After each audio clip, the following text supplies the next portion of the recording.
So there's going to be, some of this, just to kick this off, some of this is going to be a little repetitive because there's a few points that I think there's some confusion around. So just bear with us.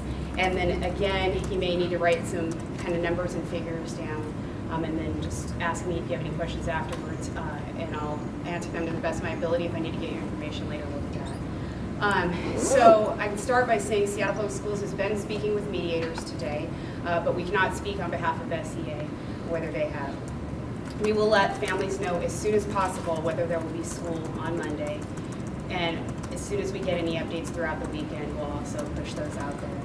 I want to repeat what we've been saying day after day, that our goal is a contract that puts students first, honors our teachers, and is fiscally sound. By putting students first, in return for 9% more than the cost of inflation, we're asking teachers for an additional 20 minutes per day for students in the third year of their contract. We do not expect our teachers to work more hours without being paid more. Seattle elementary students have one of the shortest instructional days in the state with 6 hours and 10 minutes.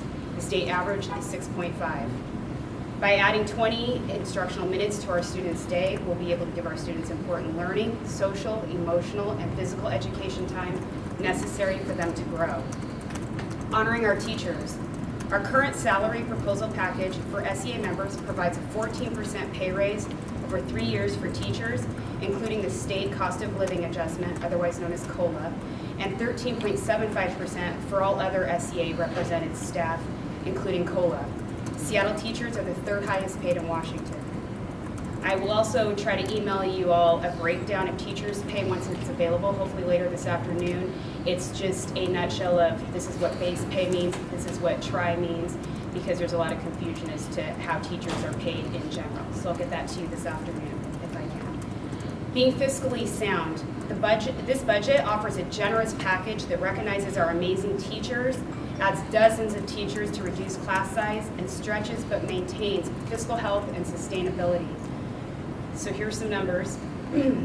While we did receive $37.2 million in new revenue from the state, $28.2 million of that revenue brought with it mandated expense, leaving the district with just $9 million in unallocated new revenue used to fund initiatives such as textbook adoptions and opportunity gap closing initiatives. There's not much money left. The district contract offer is $62 million over the 3-year contract. SEA is asking for a combined total of nearly $172 million. We can fund more salary increases without new revenues, but it'll take away from other important expenditures. This includes new textbooks, they're up to date and current, instructional support aimed at closing the achievement gap, and student support service for special ed and ELL students. So that is kind of the main 3 points that we've been addressing all week. A few other updates. If you have not heard yet, our ACT exams, there's some scheduled for tomorrow at Franklin and Nathan Hale High Schools. Those will still be held. We use vendors, so this is not impacted by this strike. Regarding other upcoming exams, our assessment teams are looking into those testing windows to see whether they'll need to be adjusted should this strike go on for a little bit longer. We're also starting to take a look at our calendar year to figure out how to reconfigure it.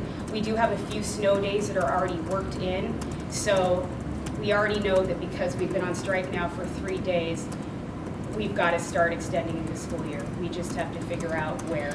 So that can get a little confusing, but we'll definitely be sure to update the families as soon as we know that. And finally, we've been asked how much the strike is costing us. It's costing the district $100,000 per day in operating costs. The way this is broken down, $55,000 is in school staff. For example, this is office staff who usually work less than a school year, but they're there right now, and they'll be there, expected to be there at the end of the year.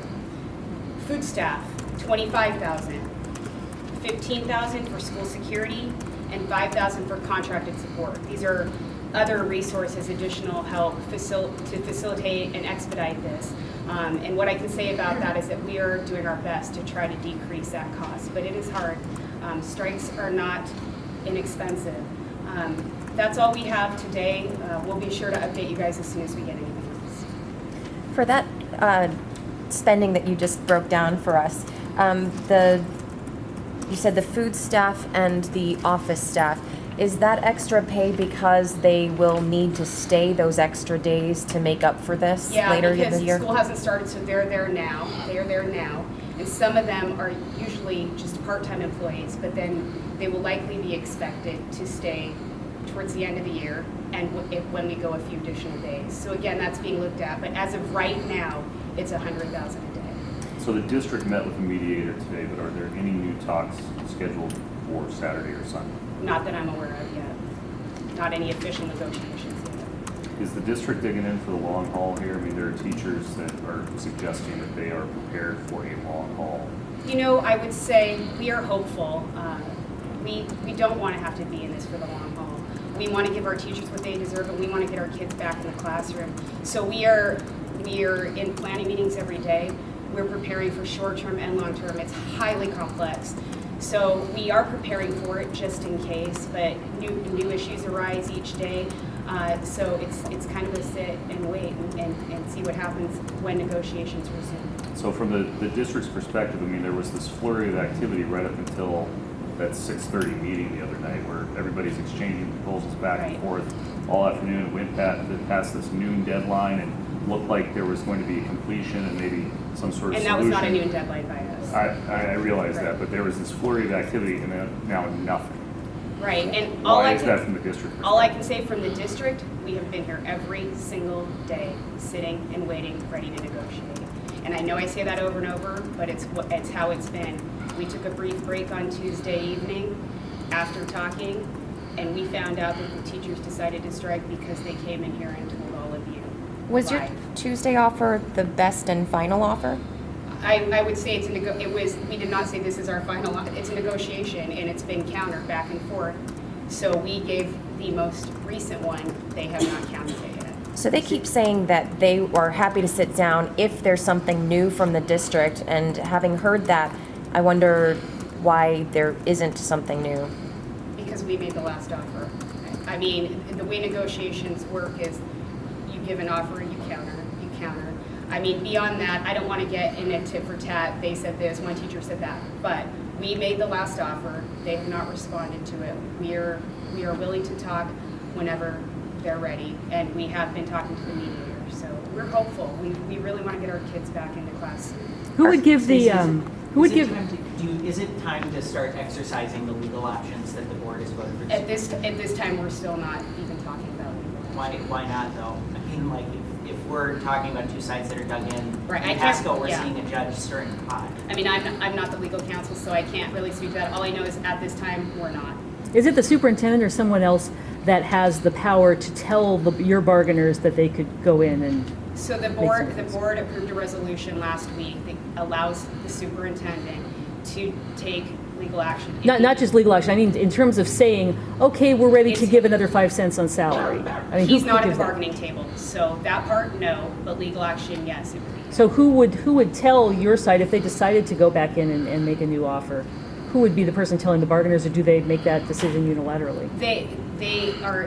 Our members of the bargaining team are chosen a while ago for a variety of reasons, and we have a lead negotiator, they have a lead negotiator, so it would likely be him. But it is the bargaining team. That is their job, to bargain, to negotiate, to do this work. Are coaches being paid right now? Coaches are being paid.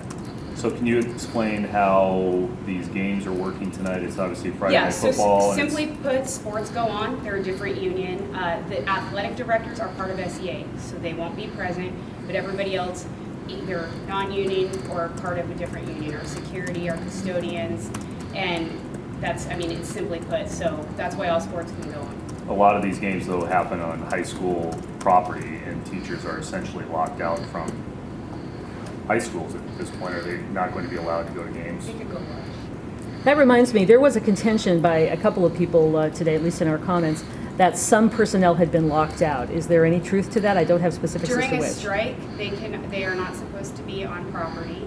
They're supposed to stay. Non-SEA people. Are there any non-SEA people that have suddenly not been allowed onto campuses? No. Just to clarify a couple things, just now you were talking about the extended instruction time. Is that just for elementary schools? No. That's for every Yes. grade? Yeah. And that's a little more broken down, Natasha, on our website and our FAQs. It breaks down what the instructional time we do for elementary, K-8, middle, Great. high. Yeah. And then the raises that we're talking about, is that on the entire salary? Because there's been discussion of whether it's applied to only part, the base so and the tribe. that's where I was saying earlier, we waded to the weeds. There's a little more than what I said here that I don't want to get numbers wrong, that we're updating our FAQs as soon as possible. But as I mentioned yesterday, when you are analyzing numbers like this and crunching numbers, things change when you try to, so I would just say bear with us.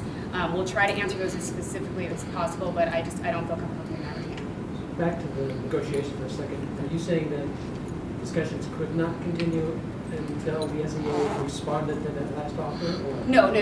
What I'm saying is our bargaining team is sitting there and will negotiate whenever they want to negotiate. But they did not respond to you last They just simply have not responded to that offer.